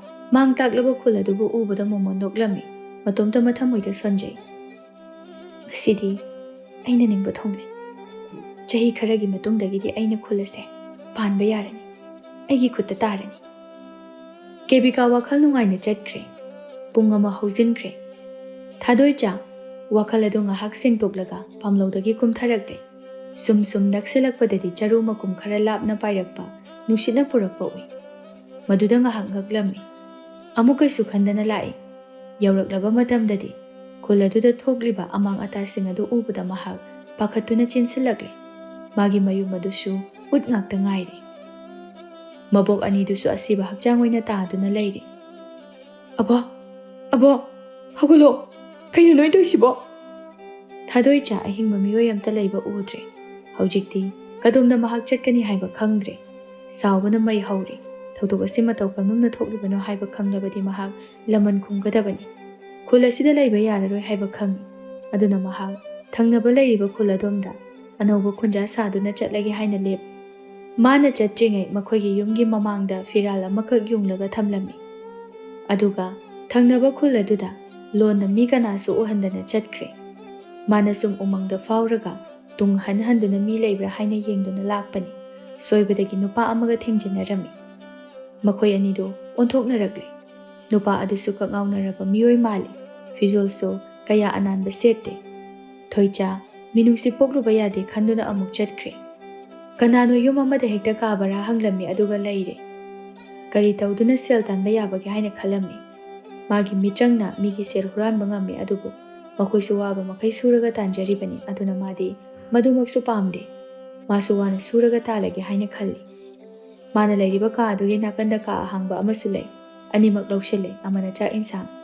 Cha yonanaba dukan oithoklagi khali. Adubu luriba amadi sel amata leite. Leiriba haibabu magi ngaksamda siriba likmacha adu kakta ngaire. Madu kaithokpa chatlami aduga cheng khara kolik khara firol khara leire. Thadoicha magi waraba mikup asida mabok anibu yamna ningsinglaklami. Numidang wairamgi matam yausilaklabada Thadoicha na leiriba ka adugi yumbu aduna kaurai. Ibema Thadoicha Indomcha kai leirage. Launi he ngasidi aikoigi khulse kumhai ama tawgadori. Aduna nangsu ngasidagi khul asida leirabanina khunja oirabani. Chaka thonguranu aikoinane punna siladabani. Hoi indomcha ai firol amta hongtorakhige. Thadoicha firol hongtoklaga thorakle. Malakba ubuda pakhangsinga adu mangonda munna yengnaduna lei. Nupi singi leifamna masu changlagle. Kebika Thadoicha ubuda haifete chingne. Asuk yamna phajaba nupi asibu leiramgadra. Phajaba harasu makhal amani adubu. Pukningda phaurakpa phajabana chingsileba mari asidi achamba miyoi amatana ngamle. Amaromdasu chumna khandokle. Khul adudi tumna mangkhrabani. Thadoicha kumhai adu kari maramgi tawribano haiba maha khangjade. Sum akoibadu yenglakpada ngasai umangda maga thengnakiba nupa adu mangonda yengduna leirami. Madu ubada masu ngai. Bahag haujing nuksinungolgi wakal khanba matam natte. Madi luhonglaroi khanduna mamit adu fat leithoi. Ngaihaki matungda khulgi angama thausing laktuna tillari. Ngasidagi khul ase ingthaba haibado laklagani. Phatraba hingchabi sing aduna aikhoigi khul asibu landaba ngamlaroi. Wadu tabada Thadoicha yamna ngai. Manomcha da hanglai. Inomcha hairisibu kari maramgi oirabano hingchabi haisibo. Sumdobani aikhoigi thangnabada hingchabigi khul ama lei. Mado yamna tamthiba khulni. Ngasai aikhoigi khunja sing haunaduna makhoigi khul ado mai thaba chatle. Haujikti kari su thoklaroi da. Ingtharabani adu nangbu karamba khuldagi lakpano. Thadoicha waduda mai haunadi saure adubu uthokpa ngamde. Magi khunja singidamakta laman khumgani haina leblami. Aiburo khara thapi thabak thiba lakpani. Khulse yamna pakchawi nungaigadaba mali. Nungaibani aikhoigi khulsida lakpa leisabi khudingmak aikhoigi khulgi pakhangsingda loina luhongnaribani. Umang wamang khangde loina ningthijabani. Yam phajakre mafamse. Asumna miyam pumba chak chaminare aduga magi mayumda hanakre. Pungdi taradum hele. Ngasidi khul adu kumhai amadum oikre. Mathangi numita khunja sing adu thangnaba hingchabigi khulda amot akai sengtoklaga. Anauba yum sananaba magi lam khaidoknaba chatnakhirami. Mataw aduda Thadoicha di tumina leithokpa ngamlamde yamna sauninglammi. ꯈꯨꯗꯛꯇ ꯄꯥꯡꯊꯣꯛꯄꯗꯤ ꯌꯥꯗꯕꯅꯤꯅ ꯇꯞꯅ ꯇꯞꯅ ꯈꯨꯜ ꯑꯁꯤꯕꯨ ꯑꯋꯥ ꯑꯅꯥ ꯄꯤꯒꯅꯤ ꯍꯥꯏꯅ ꯈꯜꯂꯝꯃꯤ꯫ ꯈꯨꯟꯖꯥꯁꯤꯡ ꯑꯗꯨ ꯍꯤꯡꯆꯥꯕꯤꯒꯤ ꯈꯨꯜꯗ ꯌꯧꯔꯛꯂꯦ꯫ ꯀꯦꯕꯤꯀꯥꯁꯨ ꯃꯥꯅ ꯍꯥꯟꯅ ꯂꯩꯅꯔꯝꯕ ꯌꯨꯝ ꯑꯗꯨꯒꯤ ꯃꯄꯥꯗ ꯌꯨꯝ ꯑꯃ ꯁꯥꯔꯒꯦ ꯍꯥꯏꯅ ꯈꯜꯂꯝꯃꯤ꯫ ꯃꯥꯁꯨ ꯁꯦꯜ ꯊꯣꯛꯆꯔꯕꯅꯤꯅ ꯉꯝꯂꯅꯤ, ꯑꯗꯨꯕꯨ ꯌꯥꯝꯅ ꯊꯥꯖꯗꯅ ꯐꯤꯔꯥꯜ ꯑꯃꯈꯛ ꯌꯨꯡꯗꯨꯅ ꯂꯩꯔꯝꯃꯤ꯫ ꯃꯗꯨꯗ ꯌꯥꯝꯅ ꯁꯥꯎꯕ ꯋꯥꯍꯩ ꯈꯔꯁꯨ ꯏꯗꯨꯅ ꯂꯩꯔꯝꯃꯤ꯫ ꯃꯗꯨ ꯎꯕꯗ ꯈꯨꯟꯖꯥꯁꯤꯡ ꯑꯗꯨ ꯆꯤꯡꯅꯔꯝꯃꯤ꯫ ꯍꯤꯡꯆꯥꯕꯤꯁꯤꯡꯒꯤ ꯃꯔꯛꯇ ꯑꯃꯗꯤ ꯁꯣꯏꯗꯅ ꯍꯤꯡꯂꯝꯂꯒꯅꯤ ꯍꯥꯏꯕꯁꯤ ꯈꯪꯂꯦ, ꯅꯠꯇ꯭ꯔꯒ ꯃꯈꯣꯏꯒꯤ ꯈꯨꯟꯖꯥ ꯃꯔꯛꯇꯒꯤ ꯑꯣꯏꯔꯤꯕ꯭ꯔꯥ ꯍꯥꯏꯅꯁꯨ ꯃꯊꯪ ꯃꯊꯪ ꯋꯥꯍꯪ ꯍꯪꯅꯔꯛꯏ꯫ ꯀꯅꯥꯅꯁꯨ ꯍꯥꯏꯅꯔꯛꯇꯦ꯫ ꯀꯦꯕꯤꯀꯥꯁꯨ ꯆꯤꯡꯅꯕ ꯍꯧꯔꯛꯂꯦ꯫ ꯀꯅꯥꯅꯣ ꯍꯥꯏꯕꯗꯤ ꯈꯪꯗꯦ꯫ ꯈꯨꯟꯖꯥꯁꯤꯡ ꯑꯗꯨ ꯋꯥ ꯇꯥꯟꯅꯩ꯫ ꯁꯣꯏꯗꯅ ꯃꯈꯣꯏꯒꯤ ꯃꯔꯛꯇꯒꯤ ꯑꯃꯗꯤ ꯍꯤꯡꯂꯝꯂꯒꯅꯤ꯫ ꯉꯔꯥꯡ ꯈꯨꯟꯖꯥꯁꯤꯡ ꯑꯃꯗ ꯃꯐꯝ ꯑꯁꯤꯗ ꯆꯠꯅꯗ꯭ꯔꯕꯅꯤ꯫ ꯑꯁ ꯇꯟꯈ꯭ꯔꯦꯗ, ꯍꯤꯡꯆꯥꯕꯤꯗꯨꯅ ꯀꯔꯤ ꯑꯃꯨꯛ ꯇꯧꯔꯛꯀꯅꯤ ꯈꯪꯕ ꯉꯝꯗꯦ꯫ ꯁꯤꯂꯥꯅ ꯐꯠ ꯈꯨꯝꯂꯛꯏ꯫ ꯅꯠꯇ꯭ꯔꯒꯅ ꯉꯔꯥꯡ ꯑꯩꯒꯤꯗ ꯑꯅꯧꯕ ꯀꯥ ꯕꯔꯥ ꯍꯪꯕ ꯅꯨꯄꯤꯗꯣ ꯑꯣꯏꯔꯖꯥꯠꯂꯣ? ꯌꯥꯝ ꯆꯤꯡꯅꯩ꯫ ꯃꯥꯅ ꯑꯩꯒꯤꯗ ꯂꯥꯛꯈꯤꯕ ꯐꯤꯕꯝꯗꯣ, ꯃꯐꯤ ꯃꯔꯣꯜꯁꯨ ꯏꯃꯣꯠ ꯃꯣꯠꯂꯦ꯫ ꯈꯨꯜ ꯑꯃꯗꯒꯤꯅꯦꯗꯤ ꯍꯥꯏ, ꯑꯗꯣ ꯌꯨꯝ ꯍꯣꯡꯕ ꯂꯥꯛꯂꯒ ꯃꯐꯤ ꯃꯔꯣꯜꯁꯨ ꯑꯃꯠꯇ ꯄꯨꯔꯛꯇꯦ꯫ ꯅꯨꯡꯉꯥꯏꯇꯕꯒꯤ ꯃꯃꯤ ꯇꯥꯕꯗꯨꯗ ꯑꯩꯁꯨ ꯅꯨꯡꯉꯥꯏꯇꯗꯨꯅ ꯆꯪꯖꯐꯝ ꯄꯤꯈꯤꯕꯅꯤ꯫ ꯈꯝꯕꯅ ꯑꯃꯨꯛ ꯍꯥꯏꯔꯛꯏ, ꯑꯗꯨꯗꯤ ꯉꯔꯥꯡ ꯑꯩꯒꯤꯗꯁꯨ ꯅꯨꯄꯥ ꯑꯃ ꯂꯥꯛꯏ꯫ ꯃꯥꯁꯨ ꯌꯥꯝꯅ ꯆꯤꯡꯅꯩ꯫ ꯈꯨꯜ ꯑꯃꯗꯒꯤꯅꯤ ꯍꯥꯏ, ꯃꯐꯤ ꯃꯔꯣꯜꯁꯨ ꯄꯨꯔꯛꯇꯦ꯫ ꯃꯧ ꯑꯃꯅ ꯈꯨꯝꯂꯛꯏ, ꯄꯥꯡꯈꯟꯗ ꯈꯟꯖꯤꯟꯅꯔꯔꯣꯏ ꯁꯤꯁꯦ꯫ ꯀꯅꯥꯅ ꯈꯪꯕꯅꯣ, ꯑꯩꯈꯣꯏ ꯈꯨꯟꯖꯥꯁꯤꯡꯒꯤ ꯃꯔꯛꯇ ꯐꯠꯇꯕ ꯑꯃ ꯌꯥꯎꯔꯝꯂꯕꯗꯤ, ꯃꯗꯨꯅ ꯂꯝ ꯑꯁꯦ ꯀꯣꯟꯁꯤꯟꯕ ꯌꯥꯅꯅꯕ ꯁꯤꯟꯕ ꯑꯣꯏꯔꯝꯂꯕꯗꯤ, ꯉꯔꯥꯡ ꯃꯤꯠꯃꯛꯅ ꯂꯣꯏꯅ ꯎꯅꯍꯧꯔꯕ ꯅꯠꯇ꯭ꯔꯣ?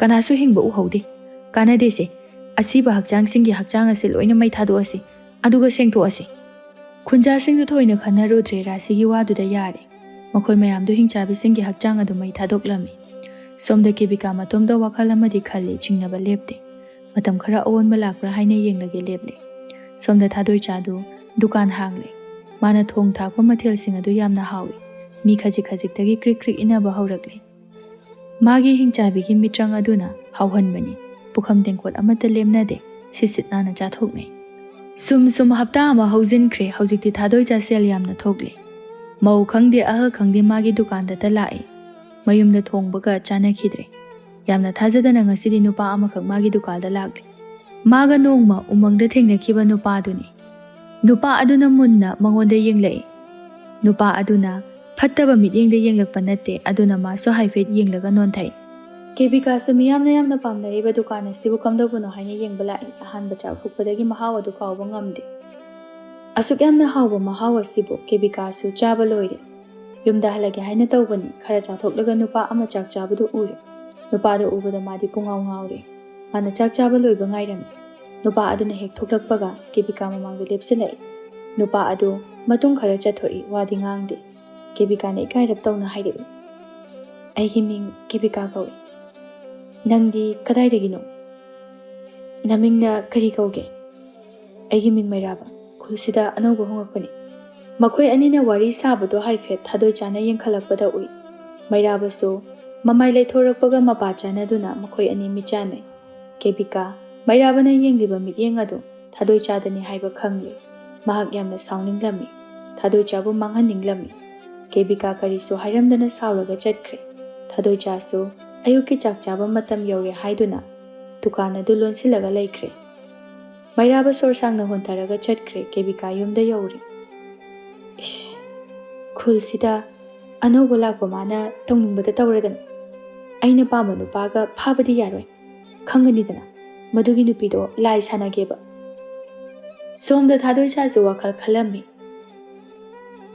ꯑꯩꯒꯤ ꯂꯩꯈꯤꯗ꯭ꯔꯕ ꯈꯨꯟꯖꯥꯁꯤꯡ ꯑꯗꯨꯒꯤ ꯂꯃꯟ ꯑꯩ ꯁꯣꯏꯗꯅ ꯈꯨꯝꯒꯅꯤ꯫ ꯅꯣꯡꯃ ꯅꯣꯡꯃꯒꯤ ꯑꯩꯅ ꯂꯣꯏꯁꯤꯟꯒꯅꯤ꯫ ꯅꯨꯃꯤꯗꯥꯡ ꯋꯥꯏꯔꯝ ꯇꯥꯁꯤꯜꯂꯛꯂꯦ꯫ ꯊꯥꯗꯣꯏꯆꯥ ꯄꯨꯈ꯭ꯔꯤꯗ ꯏꯁꯤꯡ ꯁꯣꯛꯄ ꯊꯣꯛꯂꯛꯄꯅꯤ꯫ ꯃꯩꯔꯥꯕꯁꯨ ꯀꯩꯊꯦꯜꯗ ꯂꯥꯛꯄꯅꯤꯅ ꯊꯥꯗꯣꯏꯆꯥ ꯎꯕꯗ ꯃꯥꯒꯤ ꯃꯇꯨꯡꯗ ꯂꯣꯏꯅ ꯏꯟꯅꯔꯛꯂꯦ꯫ ꯊꯥꯗꯣꯏꯆꯥꯁꯨ ꯈꯪꯉꯤ꯫ ꯃꯥꯁꯨ ꯉꯛꯂꯤꯕꯅꯤ ꯀꯔꯤꯒꯤꯗꯃꯛ ꯃꯥꯒꯤ ꯃꯇꯨꯡꯗ ꯏꯟꯅꯔꯛꯂꯤꯕꯅꯣ ꯍꯥꯏꯅ꯫ ꯐꯠ ꯂꯦꯞꯇꯨꯅ ꯇꯨꯡ ꯑꯣꯟꯊꯣꯔꯛꯏ꯫ ꯋꯥ ꯉꯥꯡꯒꯦ ꯍꯥꯏꯅ ꯍꯦꯛ ꯇꯧꯕꯒ ꯃꯩꯔꯥꯕꯗꯨ ꯍꯥꯟꯅ ꯃꯥꯒꯤ ꯃꯃꯥꯡꯗ ꯆꯠꯈ꯭ꯔꯦ꯫ ꯃꯥꯒꯤ ꯃꯑꯣꯡ ꯑꯗꯨꯗ ꯊꯥꯗꯣꯏꯆꯥ ꯑꯃꯨꯛꯁꯨ ꯏꯀꯥꯏꯕ ꯐꯥꯎꯔꯛꯂꯝꯃꯤ꯫ ꯀꯦꯕꯤꯀꯥꯁꯨ ꯄꯨꯈ꯭ꯔꯤꯗ ꯏꯁꯤꯡ ꯁꯣꯛꯇꯨꯅ ꯂꯩꯔꯝꯃꯤ꯫ ꯊꯥꯗꯣꯏꯆꯥ ꯂꯥꯛꯄꯗꯨ ꯎꯕꯗ ꯍꯩꯅꯗꯕ ꯃꯤꯠꯌꯦꯡ ꯑꯃ ꯌꯦꯡꯂꯛꯏ꯫ ꯃꯥꯒꯤ ꯁꯅꯥꯕꯨꯟ ꯑꯗꯨ ꯄꯥꯏꯔꯒ ꯊꯨꯅ ꯆꯠꯈ꯭ꯔꯦ꯫ ꯑꯍꯤꯡꯒꯤ ꯃꯇꯝꯅꯤ꯫ ꯄꯨꯡꯁꯨ 10 ꯇꯥꯒꯗꯧꯔꯦ꯫ ꯊꯥꯗꯣꯏꯆꯥꯁꯨ ꯋꯥꯃꯟꯈꯤꯕꯅ ꯇꯨꯝꯂꯤ꯫ ꯀꯦꯕꯤꯀꯥ ꯊꯥꯗꯣꯏꯆꯥꯕꯨ ꯑꯉꯥꯎꯕꯤ ꯑꯣꯏꯍꯟꯅꯕ ꯑꯍꯤꯡ ꯑꯗꯨꯗ ꯃꯤꯇ꯭ꯔꯪ ꯁꯥꯟꯅꯔꯛꯂꯝꯃꯤ꯫ ꯃꯥꯅ ꯀꯥꯞꯈꯤꯕ ꯃꯤꯇ꯭ꯔꯪ ꯑꯗꯨ ꯊꯥꯗꯣꯏꯆꯥꯒꯤ ꯌꯨꯝꯗ ꯄꯥꯜꯂꯛꯏ꯫ Thong aduda hek yairakpaga Thadoi masado khangprek khangi. Magi mitrang aduna magi kado pungan ngali. Kebika Thadoi gi mitrang machet amata phawba lausindaba amadi magi asingba saktam khangdabana mana tharakpa laiwa adu Thadoi gi yumda changba ngamlamdre. Thadoi hogalaktuna lai thonggi manakta lepi aduga makhut aduna thong aduda pairang madudagi phatraba laiwa adu kiduna chenkre makpana thali. Kain aina ngasi thengnariba sibo angakpani asibu chumliba laliba aikhoigi marakta hingchabi amasu yauriba adubu aikhoigi khul aduda hingba hingchabi singdi pukchel manadaba phattaba yawnade phattaba thabak ase tawru kanabu oirigaba. Thadoi amu ningsinglai matam amada mabok anina wari libikhe makhoigi khuldagi tanthokpikhrabi mitrang paidabi hingchabi adu tasingna mahakpu aihak hingchabi amani haibasi khanglaba jalani natraga kari maramgi aibu hatnaba hotnaribana mahakpu kana oirigaba masaktuda khanglabadi phagadabani koiraroi maha masamangna aibu hatnaba hotnaraklabanina aigi mitmangda thoraklagani ai cheksindaba yarara. Thadoi amu magi mitrang aduna yum ado ngakseli aduga tumthakre madi mitrang paibanina kanasu kiningai oidre somda kebika mana thakiba laiwa adu mafamda halakpaduda ngai laiwa aduna hairai aikhoina kaisu tawba ngamdre madugi yumda mitrang yamna kal aikhoibu hatpa ngamgani ai mayoknaba ngamgani haiba thajade kari haiba yum adubu mitrang yamna kalli haiba kebika sum chingnaba phaurai hayeng amuktang magi mayumda chatlurage haina leple mathangi numitani dukan hek hangbaga kebika do changlai Thadoi su kebika na thuna chensilakpa aduda khangbu khanglure kebika mangonda yamna munna yenglai yum aduda su yenglai kaidorage kai haigadabano dukan di hojikta hangbda ngairi cha ising tawdri cha khakta ngairi kebika noksinaraga o hoi cha doina thaksarage kebika famlaga lei amuksu thajaba ngamde ingtapna nganglibi mana khadaidagi mitrang paidui natragana yum asibu kanana hana leinaramba oirazana minaga thamlamba mitrang oirazala yamna kankre hingchabi singnatana kanamtana ngamgadaba nate matam amada hingchabi khara khulasida leinaram makhoinaga yum asida thanamba oiritra adubu anambanadi makhoigi mitrang pomba aina loisali kanamtada leiramgani haiba thajade pambai ama tawdana yumsidagi tanthortaba yade natragane aibu mi kanasu ujingai sida hekta mitrang tawraga hatomasirane kebika hagake tawbaga thajadana mairabadu konthongdagi changlai kebika magi tanja kaire haibabu mana pamjaba nupa oibanina masa adu nanaba hotnajai masamadu ningthina hattabida chelakpani makhuna oina semjilli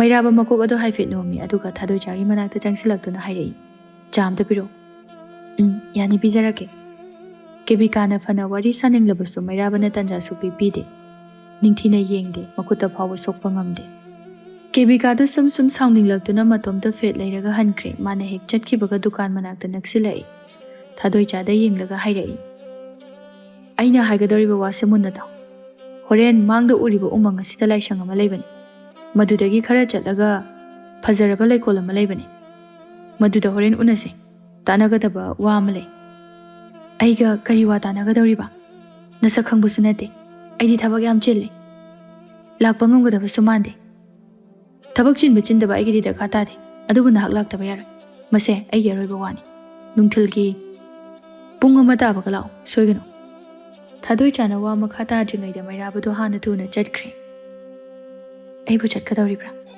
natragana ngarang tharakiba mitrang adubu mana oirazala madhusu mande hoida aina chatlaga mana hatpa ngamnisu leide aigi mitrang sina para ama tambiramlage sum pungdi yausilakle Thadoi thorakle hariba leikol adu yorokpada ngairi talak aduda khonjel amakhak tarai angang amana mabu kanbiu haibagi khonjelni madu tabada mahak chelai angang ama lok amada irak naduna leibadu ure madu ubada mahak chensin ge tawi amuksu lepi aduga sauningba phawrei nakhoibu kallaka kari kanagani aigi mangkhrabi abok ani do amu halakatra chamjaraba aigi khunjabu nakhoina tumna hatbiba nakhoigisu mama mapa macha kainabagi wabada khanghangani angang adu khonjel kankhatba haurai amuksu thadoi ja nungai taba poi tawfom khangda amuk onthoklaga angang adu kanba chatke haina hek tawbani tunglomdagi mairabana magi makhud adu pairai thadoi ja amuk thadoklaga mangda yenglai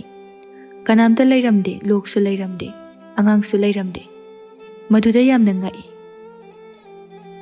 aibo mangla dai bangla wakhalamda tadri masibuni mitrang hairibado nangla aibo hananaba mitrang tharaklibado aibo lana khangano aidi aranba tawba hingchaba nate kaino nang haidubo aisu nangumbani adubu nanga igadi mitrang pangal manade aigi ithodi mayamgi mateng tawbiba amadi phatraba hingchabibu chumthokhanbiba masini karigumba hingchabi amana wakhal chumthokpa ngamloidaba mibu manghanba oigadaba oiragadi makhoi bu manghanba aigi thawni aigi mitrangna pumnamak ngami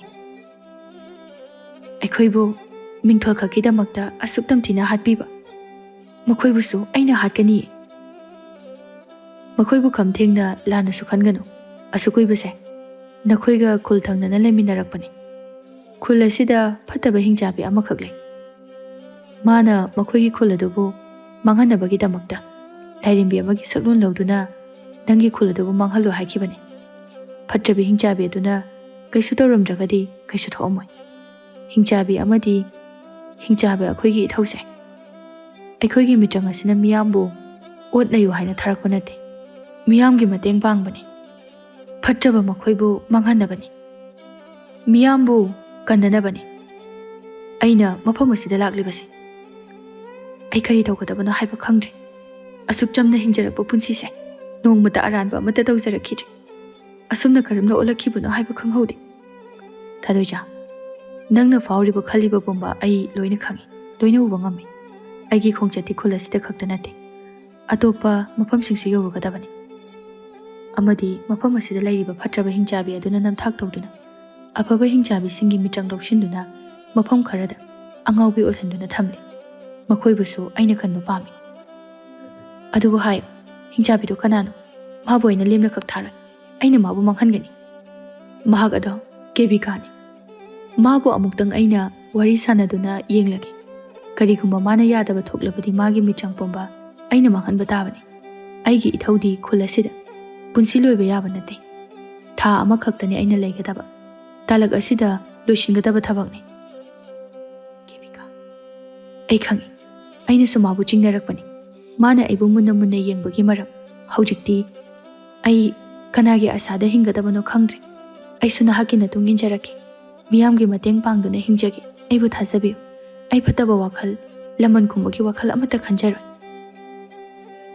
adubu aigi khongchati yamna wagani miyamgi nungainaba hotnabadana sagi nungaiba kawgani aduna nangna ngasi lawriba saklon asida adum nungaina hingu madugi apamba ingonda leitre ai haujikti nokpusu pamdre nahaki natungda injarake aibu jangjafam pibiyu phare nangna firibado lawrabadi hayeng kebika ga wari sananaba tawrase umang asida nangna yananaba puro makhoi anido wa khanaba loire aduga hannakre numidang wairam tabaga thadoija kebika bu pukri mapanda ising sokpa lakpa ngairami khara thapna lakpadu ure jangsilaktuna kebika yam nungaiba paw ama leiri hayengse mangda uriba umang asida chapminaruse mairabana nangbu unaninge hai aduna achikpa mafam amada wari sase adudi yam nungaiba pawnina hoyai hayeng hekta ngana laage kebika su nokna hankre ahinga do harau mandana madi tumdana noklaga leirami asumna mathangi numitadi haina kibagi matongina makhoi ani do lagle mairaba ubuda kebika jangsinduna mairaba kaiwainu nangna saningi dubaw ai thaning bana loiri kebika nangbu mitrang nauduna hingchabi oire haiduna karigin jamjaraba hingchabi kayabu manghanduna mitrang lawshiliba khulasibu nangna panba ngamgani khalibado oithoi kebika ngakna nakhoi ani kanano aduga aigi saklon matau karamna nakhoina khangliba kebika aisu nangumani adubu nangondagi aina mitrang yamna chawna paiba he aina nangbu khudak asida lawshinbu sungam adubu nangna wakhal taduna phataba thabak tawraroi hairabadi ngakpigani wakhal hongdana adum leiragadi nangboina lawshingani aibu lawshinba ꯑꯣꯏꯊꯣꯛꯂꯣꯏ ꯑꯩꯅ ꯀꯔꯤꯁꯨ ꯇꯧꯕ ꯉꯝꯂꯣꯏ ꯍꯥꯏꯅ ꯈꯟꯕ꯭ꯔꯥ ꯑꯩꯕꯨ ꯃꯤꯇ꯭ꯔꯪ ꯄꯥꯏꯗꯦ ꯍꯥꯏꯗꯨꯅ ꯅꯈꯣꯏꯅ ꯀꯔꯤꯁꯨ ꯊꯧꯁꯥꯕꯤꯗꯦ ꯃꯇꯦꯡ ꯅꯤꯔꯨꯔꯕꯁꯨ ꯅꯤꯡꯊꯤꯅ ꯇꯧꯕꯤꯗꯦ ꯑꯩꯅ ꯅꯈꯣꯏꯕꯨ ꯃꯥꯡꯍꯟꯕ ꯄꯥꯝꯈꯤ ꯈꯨꯜ ꯑꯁꯤꯕꯨꯁꯨ ꯑꯩꯒꯤ ꯈꯨꯠꯇ ꯄꯥꯏꯁꯤꯟꯒꯅꯤ ꯑꯩꯅ ꯂꯣꯏꯅ ꯃꯥꯡꯍꯟꯒꯅꯤ ꯑꯩꯅ ꯊꯥꯡꯖꯤꯜꯂꯨꯔꯤꯕ ꯈꯣꯡꯊꯥꯡꯗꯤ ꯍꯟꯇꯣꯛꯄ ꯋꯥꯒꯅꯤ ꯅꯪꯒꯤ ꯋꯥꯈꯜ ꯑꯁꯤꯗꯤ ꯆꯨꯝꯊꯣꯛꯄ ꯌꯥꯝꯅ ꯂꯥꯏꯒꯗꯕ ꯃꯥꯟꯗꯦ ꯑꯗꯨꯅ ꯑꯩꯕꯨ ꯋꯥꯔꯧꯒꯅꯨ ꯉꯁꯤꯗꯒꯤ ꯅꯍꯥꯛ ꯑꯁꯦꯡꯕ ꯁꯛꯂꯣꯟ ꯀꯥꯏꯕ ꯇꯥꯔꯦ ꯅꯪꯒꯤ ꯑꯣꯏꯒꯗꯕ ꯑꯁꯦꯡꯕ ꯆꯍꯤ ꯃꯇꯥꯡ ꯑꯗꯨꯗ ꯍꯟꯖꯤꯟꯕ ꯇꯥꯔꯦ ꯃꯩꯔꯥꯕꯅ ꯃꯤꯇ꯭ꯔꯪ ꯇꯧꯗꯨꯅ ꯀꯦꯕꯤꯀꯥꯒꯤ ꯐꯠꯇ꯭ꯔꯕ ꯑꯃꯝꯕꯒꯤ ꯃꯤꯇ꯭ꯔꯪ ꯑꯗꯨ ꯃꯥꯡꯍꯜꯂꯦ ꯑꯃꯗꯤ ꯃꯥꯒꯤ ꯑꯁꯦꯡꯕ ꯃꯥꯒꯤ ꯆꯍꯤꯗ ꯑꯣꯜꯍꯜꯂꯦ ꯍꯧꯖꯤꯛꯇꯤ ꯀꯦꯕꯤꯀꯥ ꯍꯅꯨꯕꯤ ꯑꯣꯜꯂꯦ ꯆꯤꯡ ꯑꯗꯨꯗꯒꯤ ꯀꯨꯝꯊꯕ ꯐꯥꯎꯕ ꯋꯥꯒꯗꯧꯔꯦ ꯐꯅ ꯀꯟꯅ ꯀꯦꯕꯤꯀꯥꯅ ꯀꯞꯇꯨꯅ ꯍꯥꯏꯖꯈꯤ ꯑꯗꯨꯕꯨ ꯃꯩꯔꯥꯕꯅ ꯌꯥꯈꯤꯗ꯭ꯔꯦ ꯃꯥꯒꯤ ꯋꯥꯈꯜ ꯍꯣꯡꯗꯣꯛꯂꯔꯣꯏꯗꯕ ꯅꯨꯄꯤ ꯍꯥꯏꯕꯗꯨ ꯑꯣꯏꯔꯕꯅꯤꯅ ꯑꯅꯤꯔꯛ ꯁꯨꯅ ꯃꯇꯝ ꯄꯤꯈꯤꯗ꯭ꯔꯦ ꯃꯥꯒꯤ ꯃꯌꯨꯝꯗ ꯂꯣꯠꯇꯨꯅ ꯊꯝꯕ ꯍꯤꯡꯆꯥꯕꯤꯒꯤ ꯃꯤꯇ꯭ꯔꯪꯁꯤꯡ ꯑꯗꯨ ꯊꯨꯒꯥꯏꯔꯝꯃꯤ ꯃꯗꯨꯗꯒꯤ ꯃꯐꯝ ꯈꯨꯗꯤꯡꯗ ꯆꯥꯏꯊꯣꯛꯇꯨꯅ ꯉꯥꯎꯔꯒ ꯂꯩꯔꯝꯕ ꯍꯤꯡꯆꯥꯕꯤꯁꯤꯡ ꯑꯗꯨ ꯃꯥꯒꯤ ꯃꯤꯇ꯭ꯔꯪ ꯑꯗꯨ ꯄꯥꯏꯅꯔꯛꯂꯕꯗ ꯋꯥꯈꯜ ꯇꯥꯅꯔꯛꯂꯦ ꯍꯧꯖꯤꯛꯇꯤ ꯍꯔꯥꯎ ꯅꯨꯡꯉꯥꯏꯕꯅ ꯊꯥꯗꯣꯏꯆꯥꯁꯨ ꯊꯜꯂꯦ ꯃꯥꯒꯤ ꯋꯥꯈꯜꯁꯨ ꯏꯪꯊꯔꯦ ꯃꯊꯪꯒꯤ ꯅꯨꯃꯤꯠꯇ ꯃꯩꯔꯥꯕꯅ ꯗꯨꯀꯥꯟꯗ ꯂꯥꯛꯄꯗ ꯍꯥꯏꯔꯛꯏ ꯊꯥꯗꯣꯏꯆꯥ ꯍꯌꯦꯡꯗꯤ ꯑꯩꯈꯣꯏ ꯈꯨꯜ ꯑꯁꯤ ꯊꯥꯗꯣꯛꯇꯨꯅ ꯆꯠꯂꯁꯤ ꯑꯇꯣꯞꯄ ꯈꯨꯜꯗ ꯑꯃꯨꯛ ꯆꯠꯂꯨꯔꯁꯤ ꯍꯣꯏ ꯑꯗꯨꯗꯤ ꯉꯁꯤ ꯑꯔꯣꯏꯕ ꯑꯣꯏꯅ ꯑꯩꯅ ꯈꯨꯟꯖꯥꯁꯤꯡ ꯑꯁꯤꯕꯨ ꯃꯕꯨꯛ ꯄꯦꯟꯅ ꯆꯥꯛ ꯑꯁꯤ ꯄꯤꯖꯔꯝꯂꯒꯦ ꯃꯈꯣꯏ ꯑꯅꯤꯗꯨ ꯋꯥꯈꯜ ꯌꯥꯝꯅ ꯆꯥꯅꯔꯝꯂꯦ ꯊꯥꯗꯣꯏꯆꯥ ꯉꯁꯤꯗꯤ ꯁꯦꯜ ꯂꯧꯗꯅ ꯂꯦꯝꯅ ꯄꯤꯖꯊꯣꯛꯂꯦ ꯃꯥꯒꯤ ꯂꯩꯖꯕ ꯁꯦꯜꯁꯤꯡ ꯑꯗꯨ ꯐꯤꯔꯣꯜ ꯈꯔ ꯂꯩꯔꯨꯔꯦ ꯈꯥꯎ ꯑꯃꯁꯨ ꯂꯩꯔꯨꯔꯦ ꯃꯄꯣꯠ ꯃꯆꯩ ꯀꯌꯥ ꯑꯃ ꯍꯥꯞꯆꯤꯜꯂꯦ ꯃꯩꯔꯥꯕꯁꯨ ꯃꯄꯣꯠ ꯌꯣꯝꯁꯤꯜꯂꯦ ꯃꯊꯪꯒꯤ ꯅꯨꯃꯤꯠꯀꯤ ꯀꯣꯔꯧꯅ ꯍꯦꯛ ꯊꯣꯛꯂꯛꯄꯒ ꯃꯈꯣꯏ ꯑꯅꯤꯗꯨ ꯈꯨꯜ ꯑꯗꯨꯗ ꯑꯔꯣꯏꯕ ꯑꯣꯏꯅ ꯑꯃꯨꯛꯇꯪ ꯌꯦꯡꯂꯝꯂꯒ ꯃꯣꯃꯣꯟ ꯅꯣꯛꯂꯝꯂꯒ ꯆꯠꯈ꯭ꯔꯦ